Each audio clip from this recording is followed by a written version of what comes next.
CPR, fluid therapy, and parental treatment. For CPR, the indications are cardiopulmonary arrest, which is the lack of consciousness, no pulse or breathing. For the steps, there's basic life support and advanced life support. For the basic life support, it's ABC, airways, breathing and circulation, and for the advanced life support, it is DEF, drugs, ECG and fluids.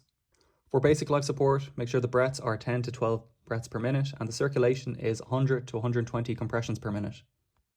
For advanced life support, you can give adrenaline for vasoconstriction or atropine to address bradycardia, and sodium bicarbonate for acidosis. And for defibrillation, it's done for ventricular fibrillation or ventricular flutter.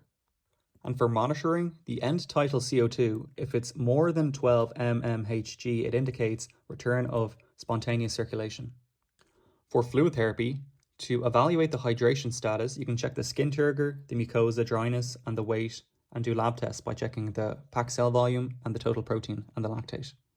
For the fluid types, you can give crystalloids and colloids. The crystalloids, you can have isotonic, which is 0.9 NaCl, hypotonic, which is 5% glucose, and hypertonic, which is 10% sodium chloride.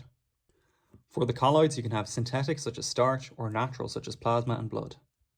For the rehydration protocols, for hypovolemia, you can give crystalloids 60 to 90 mils per kilogram for dogs and 45 to 60 milligrams per kilograms for cats. The complications of rehydration can be overhydration, which can cause tachycardia, dyspnea, and ascites, or underhydration, which can cause persistent signs of dehydration. For parental treatment, the injection routes can be subcutaneous for mild dehydration and vaccines, intramuscular for irritative drugs and vaccines, or IV for emergencies and rapid drug action. For the contraindications, for subcutaneous you want to avoid irritants, for intramuscular you want to avoid coagulopathies, and if you're doing IV, you want to avoid oily injections. For blood transfusions, the indications are acute blood loss and chronic anemia. And when doing cross-matching, for dogs you cross-match after the first transfusion. In cats you always cross-match. Most are type A though.